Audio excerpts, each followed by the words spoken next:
फिर आपका स्वागत है सागर शक्ति ज्ञान चैनल में। आज का कहानी बड़ा ही मोटिवेशनल है, बड़ा ही ज्ञानवर्धक है।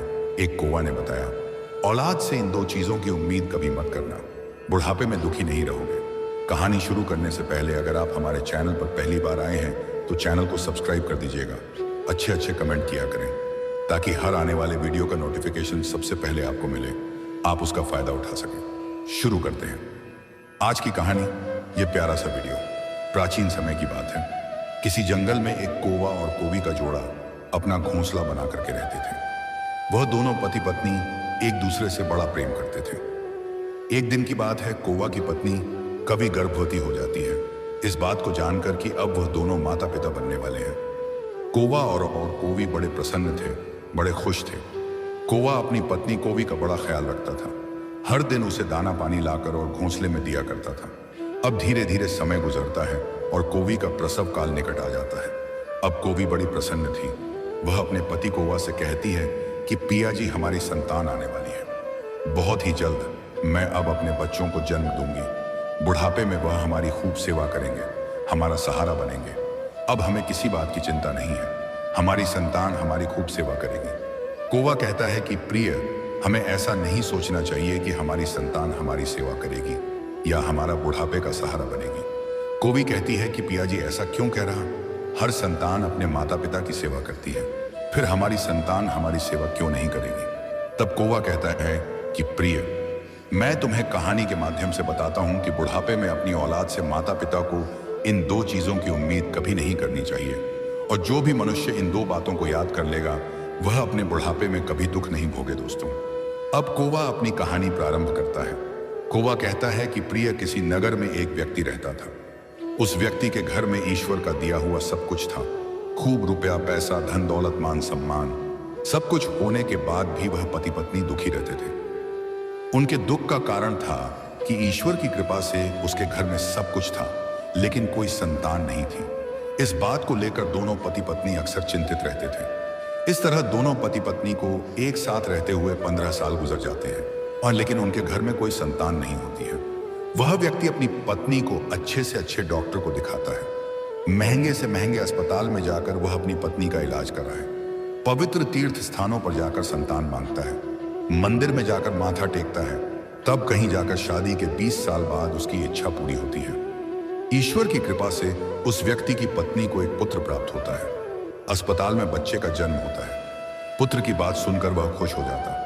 बच्चे की साफ सफाई के बाद उस अस्पताल की नर्स जब उनके नन्हे से पुत्र को लेकर उनके पास पहुंचती हैं तो दोनों पति पत्नी पूछने लगते हैं कि हमारी संतान कैसी है, कोई दिक्कत तो नहीं है। दोनों पति पत्नी की इन बातों को सुनकर नर्स उस व्यक्ति की पत्नी से कहने लगती है कि बहन जी, आपको जो पुत्र हुआ है वह सुंदर है, अच्छा है, लेकिन इसमें एक कमी है। नर्स के मुंह से जब बच्चे की माँ यह सुनती है कि कोई कमी है तो वह चिंतित हो जाती है।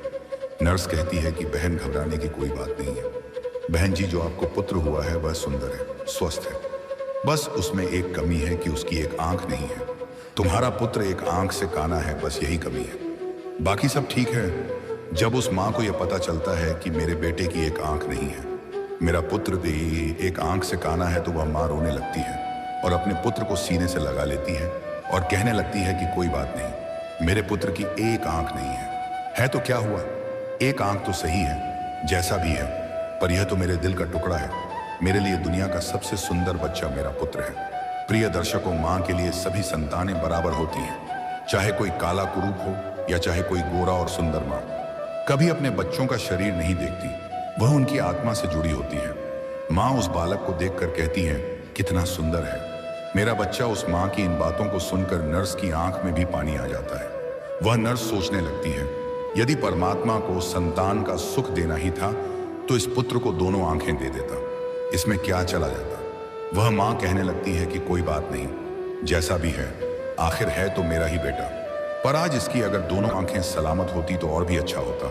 दोनों आंखों के साथ मेरा पुत्र कितना सुंदर लगता। माँ की इन बातों को वह नर्स सुनती है तो वह कहने लगती कि बहन जी, यदि आप चाहती हो कि आपके पुत्र की दोनों आंखें हो तो ऐसा भी हो सकता है। जब माँ यह सुनती है कि उसके बच्चे की दोनों आंखें लग सकती हैं तो वह कहने लगी, नर्स मैडम, यह कैसे संभव है?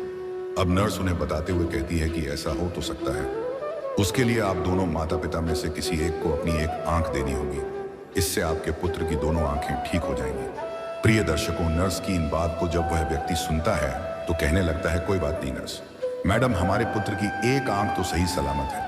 हमारा पुत्र एक आंख से ही दुनिया देख सकता है, दूसरी आंख इसे लगाने की कोई जरूरत नहीं है। हमारा पुत्र जैसा भी है अच्छा है। मैं अपनी आंखें दान नहीं कर सकता क्योंकि मेरा घर मेरी मेहनत मजदूरी से ही चलता है। जब मेरी एक नहीं होगी तो कैसे मैं अपने परिवार को पाल पाऊंगा, कैसे इस बच्चे का खर्च उठा पाऊंगा। यह तो तभी संभव है जब मेरी दोनों आंखें ठीक होंगी। मैं एक पिता हूं और अपनी पत्नी को और बच्चों को पालने का भार मेरे कंधों पर है। अब रही बात मेरे पुत्र की एक आंख की, तो यह सब परमात्मा की देन है। ईश्वर ने जिसे जिस रूप में भेजा है वह हमारा पुत्र उसी रूप में ठीक है। पिता ने तो साफ इनकार कर दिया, लेकिन माँ तो आखिर माँ होती है। वह नर से कहती है कि मैडम यदि ऐसा हो सकता तो मैं अपनी एक आंख अपने पुत्र को देना चाहती हूँ। मेरा क्या है, मुझे तो घर पर ही रहना है, लेकिन मेरे बेटे को तो अपना पूरा जीवन काटना है। इसलिए नर्स मैडम, मैं हनाया ने अपनी एक आंख अपने पुत्र को देना चाहती हूँ। जब वह व्यक्ति अपनी पत्नी से कहता है कि इस तरह तो तुम कानी हो जाओगी, तो वह माँ कहती है कि मुझे मंजूर है कि मैं कानी हो जाऊं, लेकिन मैं अपने पुत्र को दोनों आंखों के साथ देखना चाहती हूँ। मेरी एक आंख ले लो और मेरे बेटे को लगा दो।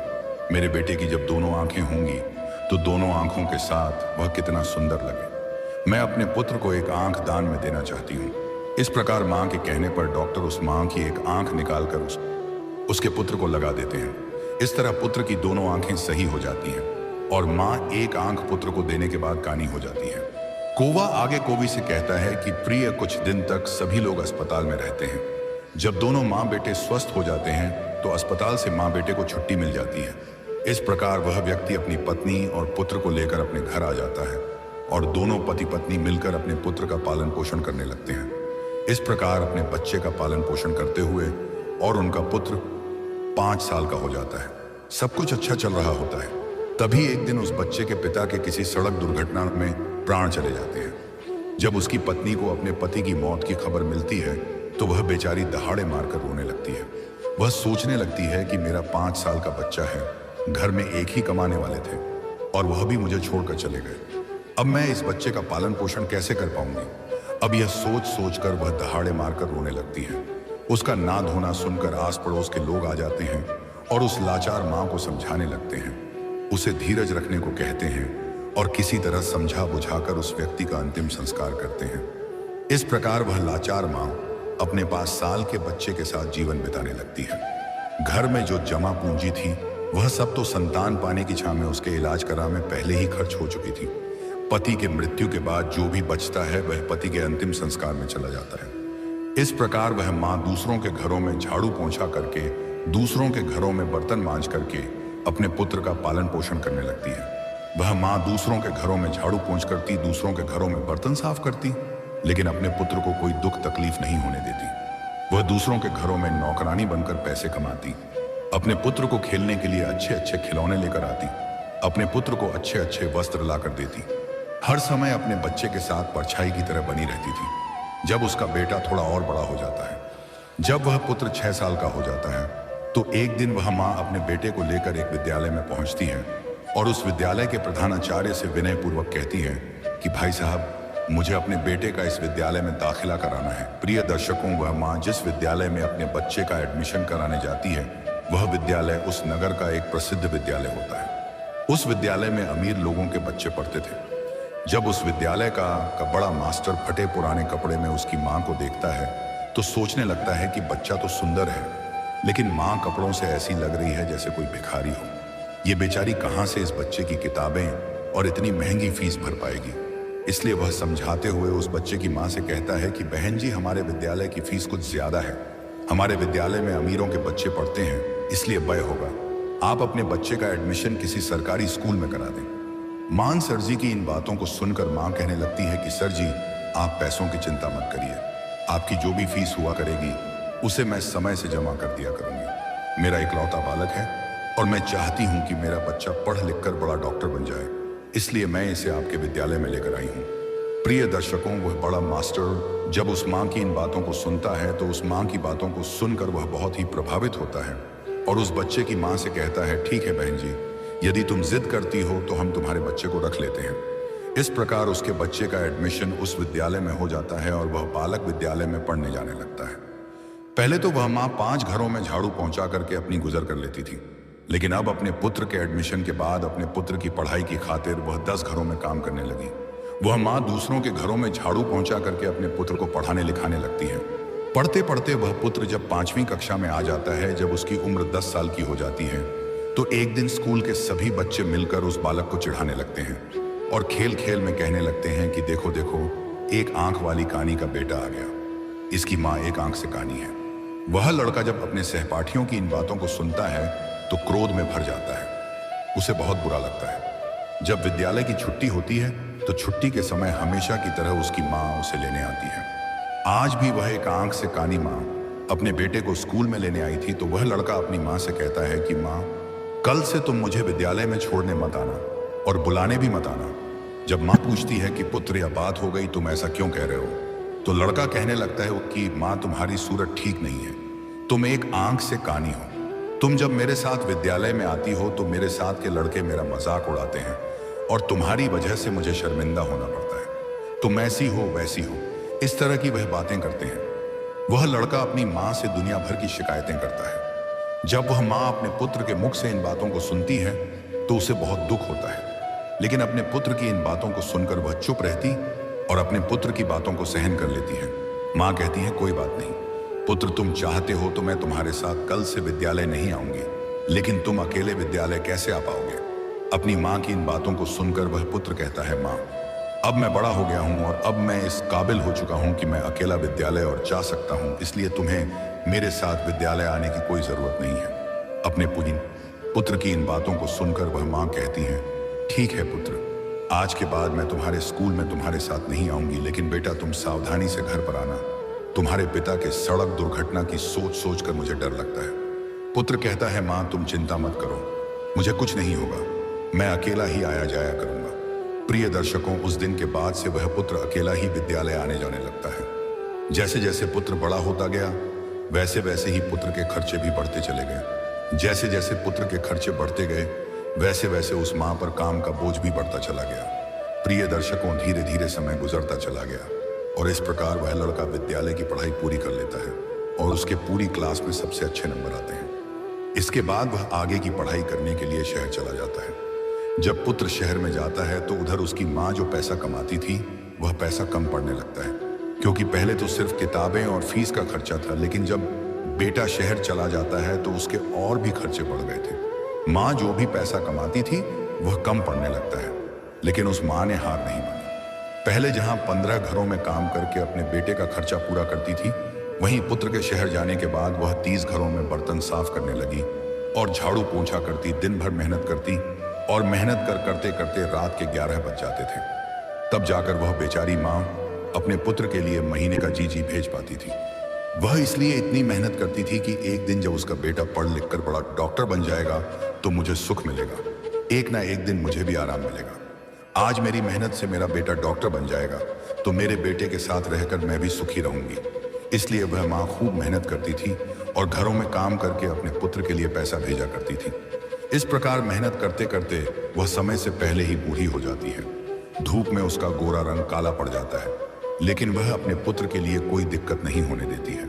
कौवा आगे कौवी से कहता है कि प्रिय, जब ऐसे ही कुछ दिन और बीत जाते हैं तो उस माँ को एक दिन एक पत्र मिलता है। उसमें लिखा होता है कि माँ, अब मैं शहर में बड़ा डॉक्टर बन चुका हूँ, अब तुम्हें मेरे लिए पैसे भेजने की जरूरत नहीं है।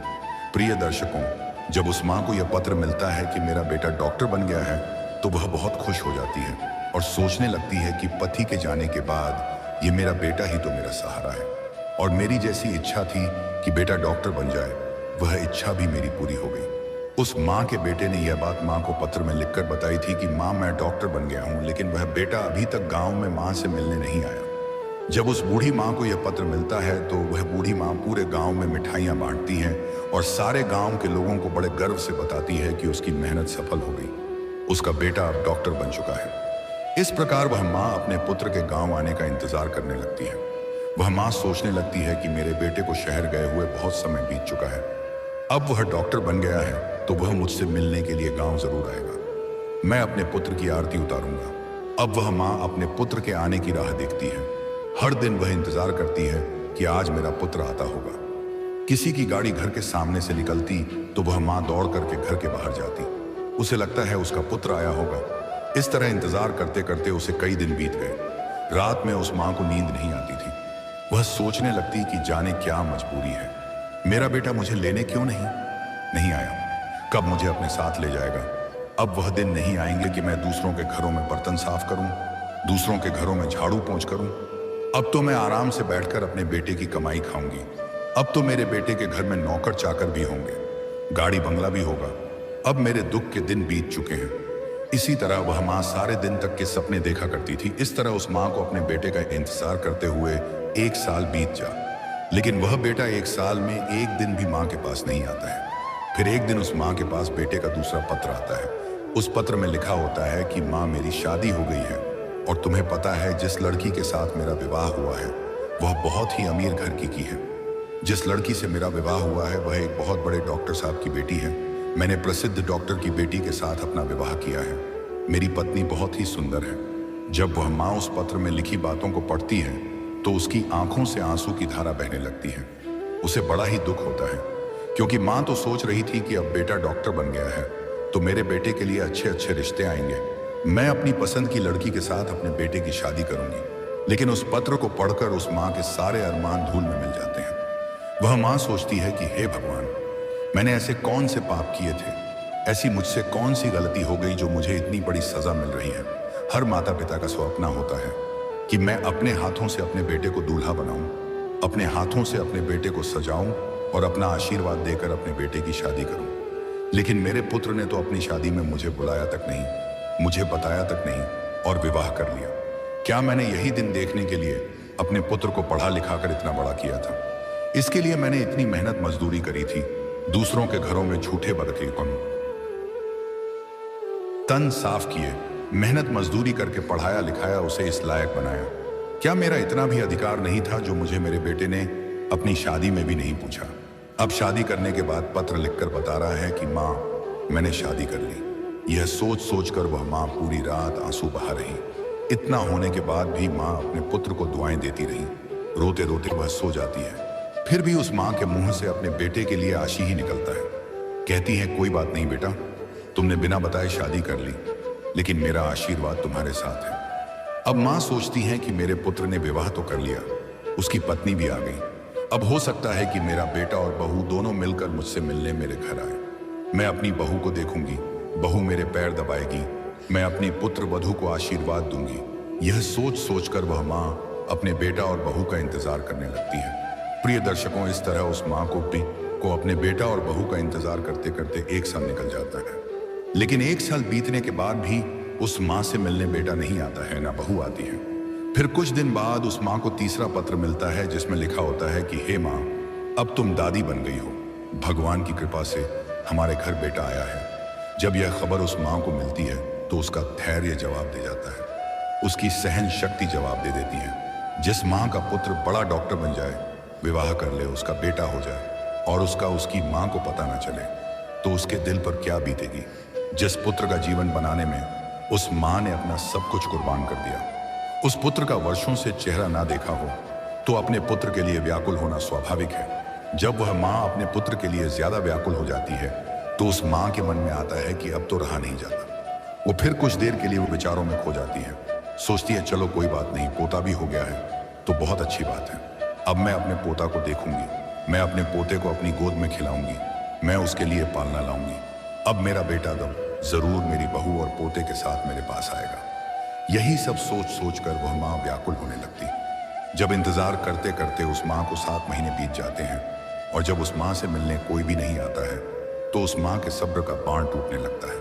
वह अब वह व्याकुल हो जाती है और उसी व्याकुलता में वह माँ यह फैसला करती है कि चाहे कुछ भी हो जाए, मैं अपने पोता को देखने जरूर जाऊंगी। यह निर्णय करके माँ अपने बेटा और बहू से मिलने के लिए शहर के लिए देती है।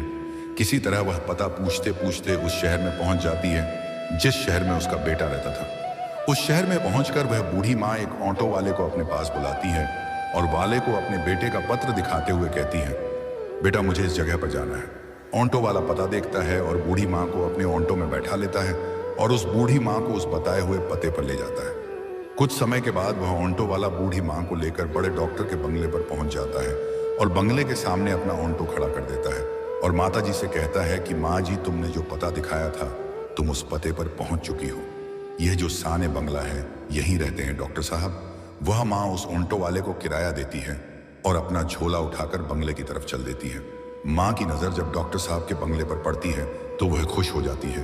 वह देखती है कि सुंदर आलीशान बंगला बना हुआ है। बंगले के सामने चमचमाती गाड़ी खड़ी है और दरवाजे पर चपरासी बैठे हुए हैं। यह देखकर उस माँ को बड़ी खुशी होती है कि कितने सुंदर घर में मेरा बेटा रहे। प्रिय दर्शकों को वह आगे कहता है कि प्रिय, वह बूढ़ी माँ जो एक थैले में अपने पोते के लिए खिलौने, बहू के लिए साढ़ा और कुछ मिठाइयाँ लेकर आई थी, जब उस थैला को लेकर वह माँ बंगले के अंदर जाने लगती है तो जैसे ही बंगले के अंदर घुसने के लिए होती है तो गेट के पास खड़े एक चपरासी की नजर उस पर पड़ती है। चपरासी देखता है कि फटे पुराने कपड़े पहने एक काली कलूटी बुढ़िया जो एक आंख से कानी है बंगले के अंदर घुसे जा रही है। जब वह चपरासी उस महिला को देखता है तो कहने लगता है कि तुम्हें किससे मिले, इस तरह अंदर कहाँ चली जा रही हो चपरासी के। जब यह शब्द उस माँ के कानों में पड़ते हैं तो वह माँ एकदम से रुक जाती है और चपरासी से कहती है कि यहाँ पर मेरा बेटा रहता है, मेरे बेटे का पुत्र हुआ है, इसलिए मैं अपने पोता को देखने आई हूँ। चपरासी उस माँ को डांटते हुए कहता है, बुढ़िया, तूने कभी अपनी शक्ल देखी है? तुम्हें पता है कि यह किसका बंगला है? यह एक बड़े डॉक्टर साहब का बंगला है। तब वह माँ कहने लगती है, मुझे पता है यह डॉक्टर साहब का बंगला है और जो तुम्हारे डॉक्टर साहब हैं वही मेरे पुत्र हैं। वह चपरासी कहने लगता है, अरे बुढ़िया, तुम गांव देहात की महिला ना, तुम्हारे कपड़े ठीक हैं ना, तुम्हारी शक्ल ठीक है, डॉक्टर साहब तुम्हारे बेटे कैसे हो सकते हैं? जब यह बात पास में खड़ा हुआ एक दूसरा चपरासी सुनता है तो वह भी उस माँ के पास पहुंच जाता है। जब उसे पता चलता है कि यह बुढ़िया कह रही कि यह डॉक्टर साहब की माँ है तो वह चपरासी उनसे पूछने लगता है कि हे माँ, आपके पास कोई प्रमाण है जिससे हम पता कर सके कि तुम हमारे डॉक्टर साहब की माँ हो? जब वह माँ उस दूसरे चपरासी की इन बातों को सुनती है तो तुरंत ही अपनी साढ़ा हुआ वह पत्र उस चपरासी को दिखाती है जो उसके पुत्र ने अपनी माँ को भेजे थे। जब चपरासी उस पत्र को खोलकर देखते हैं और भेजने वाले का पता देखते हैं तो उस बूढ़ी माँ से माफी मांगने लगते हैं और कहते हैं, हे माँ, हमें माफ कर दो, हमें नहीं पता था कि तुम डॉक्टर साहब की माँ हो। वह माँ कहती है कि चलो कोई बात नहीं, मैं तुम्हें माफ कर देती हूँ, मुझे बताओ कि मेरा बेटा और बहू कहाँ पर है। तब वह चपरासी दूर से इशारा करते हुए कहता है कि ऊपर जो कमरा दिख रहा है वह तुम्हारे बेटे का कमरा है और वह मस्पैह अब भी इस समय घर पर ही है। अब वह माँ अपना सामान तो नीचे रख देती है कि सामान को तो मैं बाद में ले जाऊंगी, पहले अपने पोता को देख लेती हूँ, बहू को देख लेती हूँ। बूढ़ी माँ अपने पोता को देखने के लिए जल्दी जल्दी सीढ़ियाँ चढ़ करके घर के अंदर जाती है। जैसे ही वह माँ घर के अंदर आती है तो वह देखती है कि घर के आंगन में पालना रखा हुआ है और उस पालने में उनका पोता झूल रहा है। जैसे ही उस बूढ़ी माँ की नजर अपने पोते पर पड़ती है तो वह दौड़कर पालने से अपने पोते को उठा लेती है और अपने पोते को सीने से लगाकर दुलार करने लगती है। जब वह बूढ़ी माँ अपने पति को गोदी में लेकर दुलार करने लगती है तो बच्चे की नींद टूट जाती है और वह जोर जोर से रोने लगता है। बच्चे के रोने की आवाज जब पुत्र बधू के कानों में पड़ती है तो वह रसोई से बाहर आती है और सोचती है कि ना जाने मेरे बच्चे को क्या हो गया, इतनी तेज क्यों रो रहा है। जब वह रसोई से निकलकर आंगन में आती है और अपने बच्चे को एक भिखारी जैसी दिखने वाली बे के हाथों में देखती है तो वह चिल्लाने लगती है। अपने पति को आवाज देती है कि सुनिए जी, कोई काली कलूटी बुढ़िया जो एक आंख से कानी है वह हमारे बच्चे को चुराने आई है। पत्नी का चिल्लाना सुनकर पति भी नीचे आ जाता है। पति के आते ही बहू अपने बच्चे को बूढ़ी माँ से छीनकर अपने सीने से लगा लेती है और अपने पति से कहती है कि तुमने घर में कैसे चपरासी रखे हैं, कोई भी हमारे घर में घुसा चला आता है, देखो ना यह भिखारी बुढ़िया हमारे बच्चे को चुराने आ गई। वह बूढ़ी माँ कहती है कि बहू, मैं चोर नहीं हूं, मैं तो तुम्हारी सास हूं और यह तुम्हारे पास जो खड़ा है वह मेरा बेटा है, तुम्हारी गोदी में जो खेल रहा है वह मेरा पोता है, मैं भला पोते को चुराकर कहाँ ले जाऊंगी। जब बहू उन माता जी की इन बातों को सुनती है तो वह अपने पति से कहती है कि यह बुढ़िया क्या कह रही है, क्या सच में यह भिखारी जैसी दिखने वाली आपकी माँ है? क्या ऐसे ही गरीब परिवार में आपने जन्म लिया है? मुझे पहले तो कभी आपने बताया नहीं कि आपकी कोई माँ भी है। जब बेटा अपनी पत्नी की इन बातों को सुनता है तो कहने लगता है कि यह बुढ़िया झूठ बोल रही है, यह मेरी माँ नहीं है, मेरी माँ तो अब इस दुनिया में ही नहीं है। अपने बेटे की इन बातों को सुनकर माँ को बहुत धक्का सा लगता है। वह माँ एकदम से रोने लगती है और कहने लगती है कि बेटा, तू कैसी बातें करता है। मैं तो रोज घर के दरवाजे पर बैठकर तेरी राह देखती रहती थी कि मेरा पुत्र आएगा, लेकिन तू तो आया ही नहीं। जब तू नहीं आया तो मैं खुद तुझसे और अपनी बहू से मिलने चली आई। मुझे अपने पोते को देखने की बहुत इच्छा थी, इसलिए मैं तेरे पास आ गई हूँ। और तू कह रहा है कि मेरी कोई माँ नहीं है। वह बहू जब अपने पति से पूछती है कि यह बुढ़िया क्या कह रही है, तो पुत्र कहने लगता है, तुम इसकी बातों में मत आओ। मैं कसम खाकर कहता हूँ कि यह बुढ़िया मेरी माँ नहीं। अपने पुत्र की इन बातों को जब वह माँ सुनती है तो उनकी आंखों में आंसू आ जाते हैं। वह सोचने लगती है कि जिस बेटे को मैंने मेहनत मजदूरी करके पढ़ाया लिखाया, डॉक्टर बनाया, वही बेटा धन और पद के नशे में मुझे पहचानने से इनकार कर रहा है। वह कसम खाकर भी यह मानने को तैयार नहीं है कि यह मेरी माँ है, जो पुत्र मेरे जीने का सरा था, जिसके लिए मैं अभी भी जिंदा हूँ, जिसके लिए मैंने अपनी जवानी को कुर्बान कर दिया। वह कह रहा है कि यह बुढ़िया झूठ बोल रही है, यह मेरी माँ नहीं है। इस संसार में मेरा एक ही सहारा था, आज तो वह भी छूट गया। वह माँ समझ जाती है कि मेरे पुत्र ने बड़े घर की बेटी के साथ विवाह किया है। मेरा बेटा बड़े पद पर पहुंच गया है, इसलिए मुझे पहचानने से इनकार कर रहा है। माँ ने कहा, बेटा कोई बात नहीं, मुझे लगा कि तुम मेरे पुत्र हो, इसलिए मैं तुम्हारे पास चली आई, क्योंकि तुम्हारे जैसा एक मेरा भी पुत्र है, जिसे मैंने महंत मजदूरी कर डॉक्टर बनाया है, जो मेरे जीने का सहारा था। लेकिन अब मुझे पक्का यकीन है कि तुम मेरे बेटा नहीं हो सकते, मुझसे गलती हो गई है। और इतना का करर वह माँ रोते रोते घर की सीढ़ियों से नीचे उतरने लगती है और सोचने लगती है कि बुढ़ापे में एक ही सहारा था, और वह भी आज मुझसे छूट गया। अब किसके सहारे में जीऊंगी, एक आस थी, वह भी टूट गई। वह माँ सोचती है कि जिसे मैंने जीवन की खुशी समझा था, जिसको मैंने अपने जीवन जीने का अधिकार माना था, जो जीवन की नैया को पार लगाने वाला था, वही इस बूढ़ी जीवन नैया को मझधार में डुबा रहा है। इस प्रकार रोते रोते माँ भारी कदमों से नीचे उतरने लगती है। अब उनके मन में एक भावना उठती है कि जब बेटे ने ही मुंह मोड़ लिया है तो अब जीकर मैं क्या करूंगी। अब बेटा ही नहीं रहा तो इस जीवन का क्या होगा।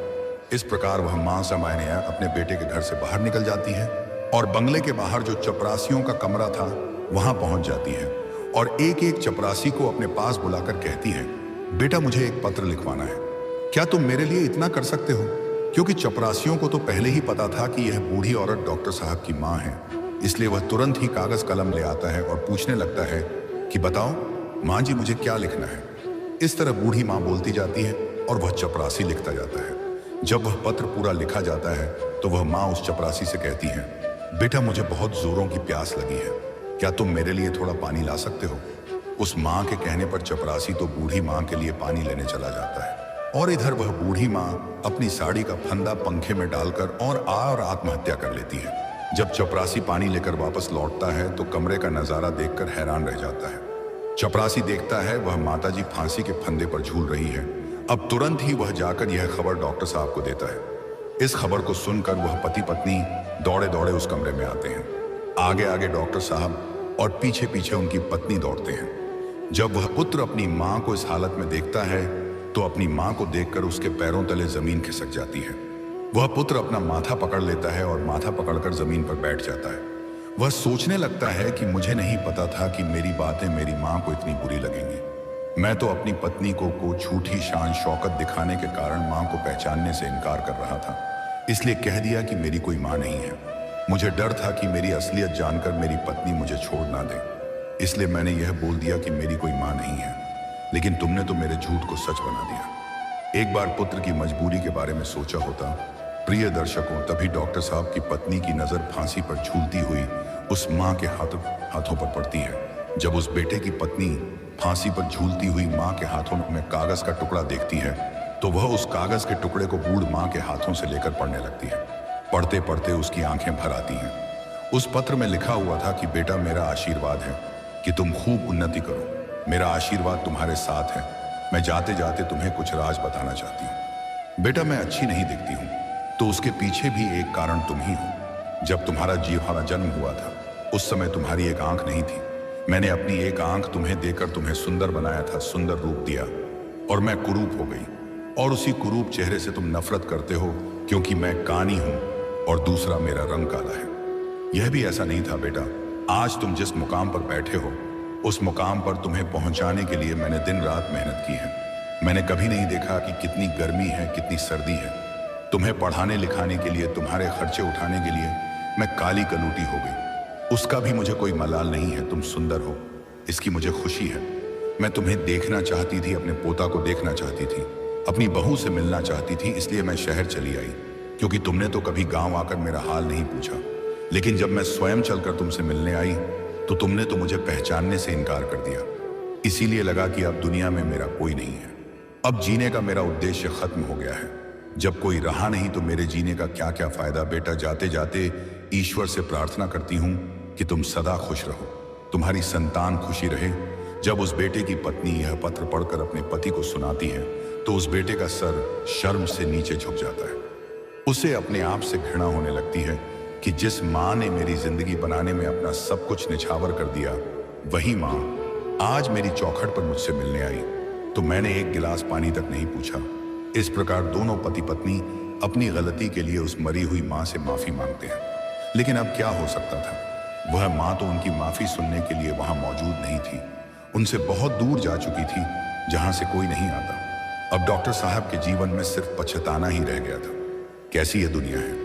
कुछ लोगों के जीवन में माँ नहीं होती तो वह सारे जीवन माँ के लिए तरसते हैं, और जिसके जीवन में माँ होती है तो उस माँ की बच्चे कदर नहीं करते।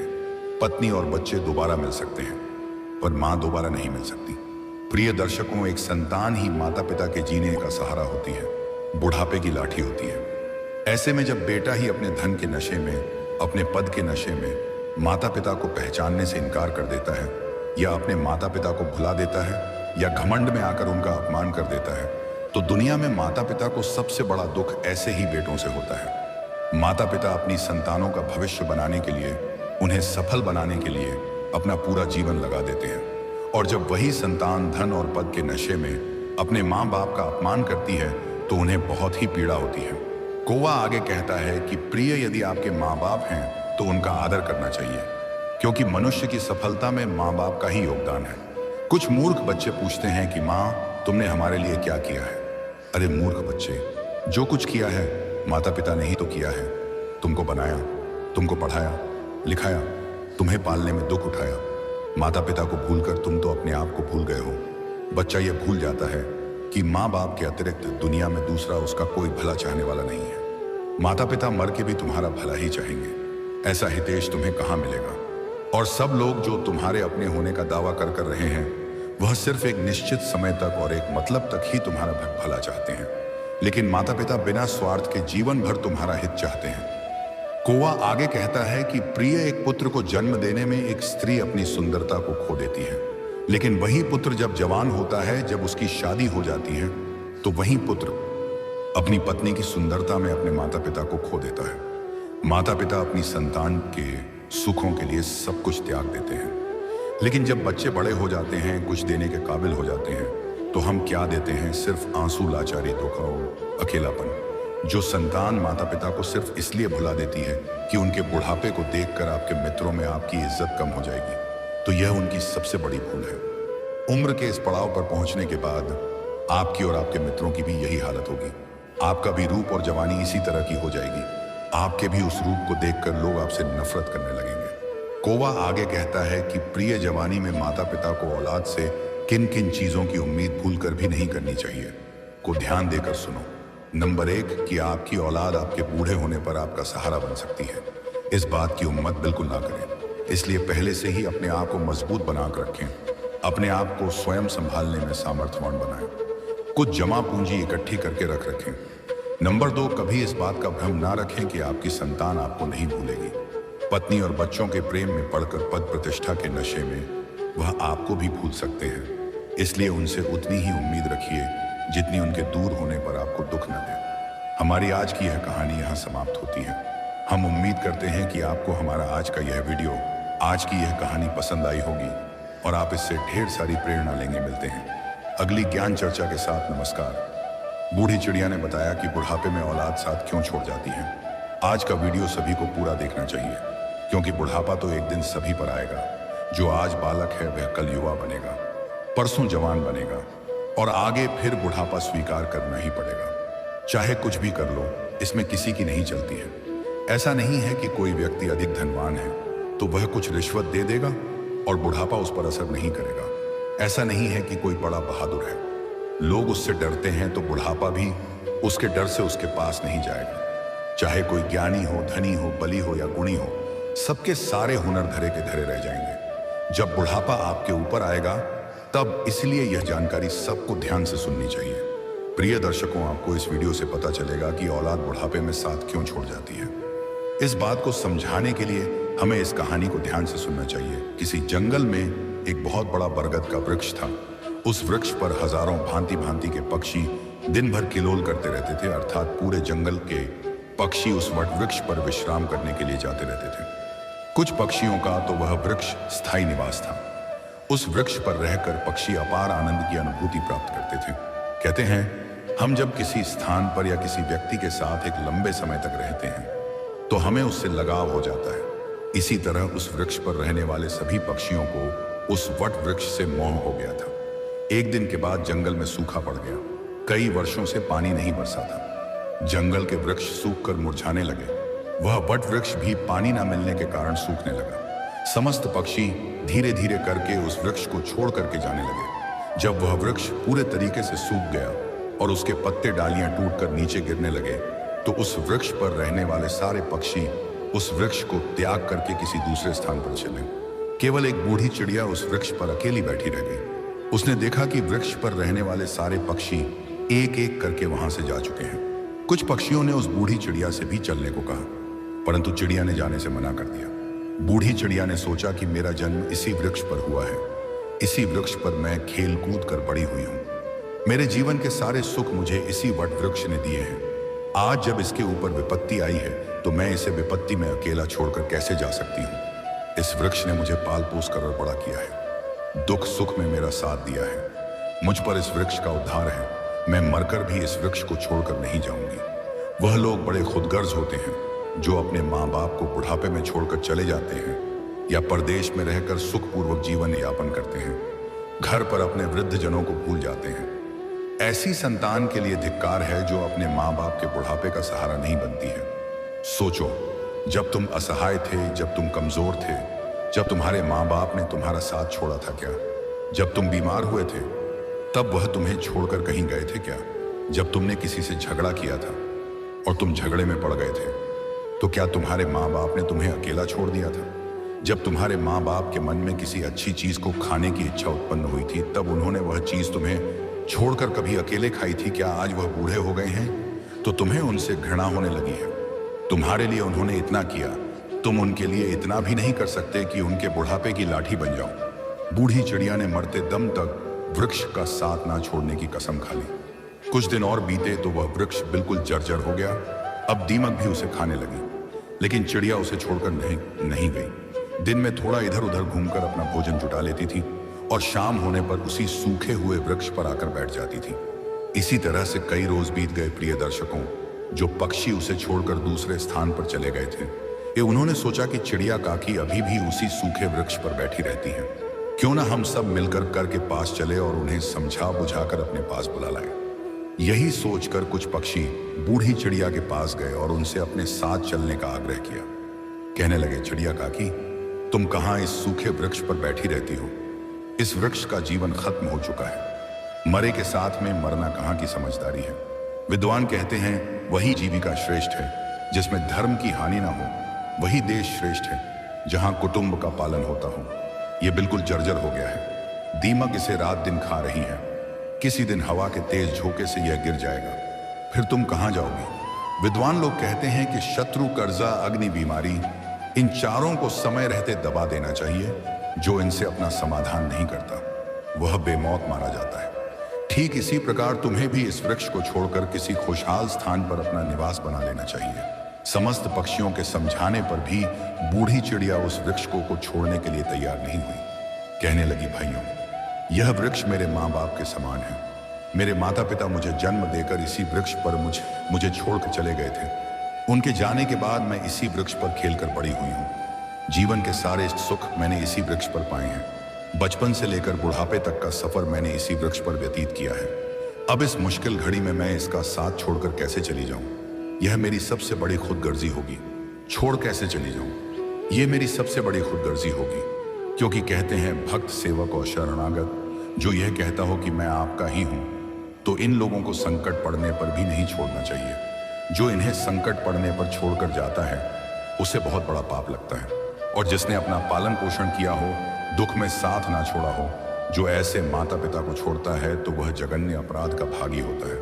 उन संतानों को कभी मनुष्य की योनि में जन्म नहीं मिलता। चिड़िया ने कहा, मैं अपनी मृत्यु तक इसी वृक्ष पर रहूंगी। आप लोग जाइए, यहां से मैं यहां से नहीं जाना चाहती हूँ। प्रिय दर्शकों, चिड़िया की बात सुनकर सारे पक्षी निराश हो जाते हैं। वह सभी लौटकर वापस चले जाते हैं।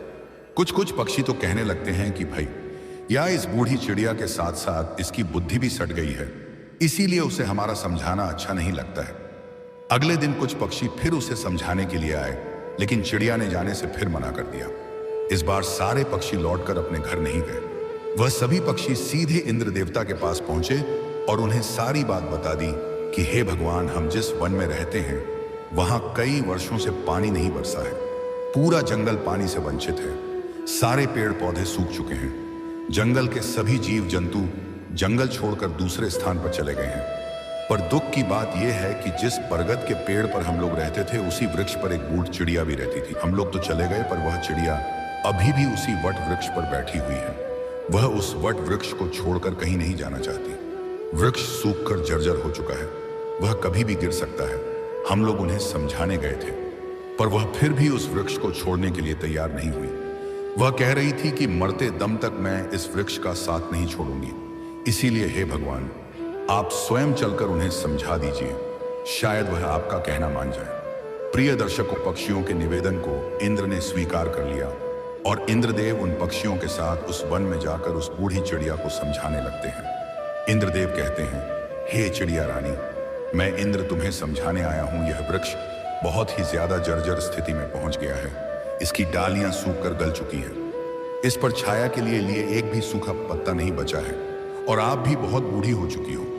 किसी दिन यह वृक्ष गिर गया तो आपकी मृत्यु हो सकती है। इसीलिए इस वृक्ष को छोड़कर किसी सुरक्षित स्थान पर चली जाइए।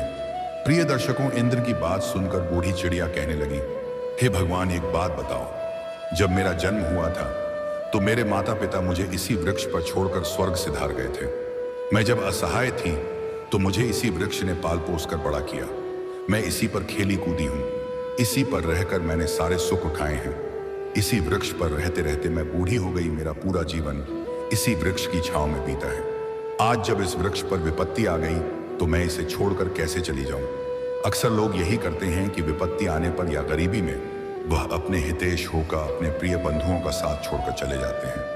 मैं उन मतलबी लोगों की तरह नहीं हूं। मैं मरते दम तक, आखिरी सांस तक अपने माता पिता के तुल्य इस वृक्ष का साथ निभाऊंगी। चिड़िया का ऐसा अद्भुत प्रेम देखकर इंद्रदेव बहुत प्रसन्न हो जाते हैं।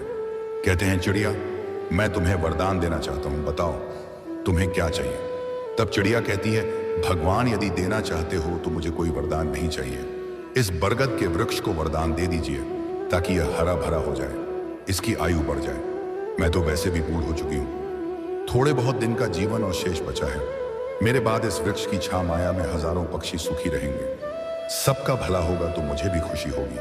प्रिय दर्शकों, चिड़िया की बात सुनकर इंद्र ने उस वृक्ष को फिर से हरा भरा बना दिया।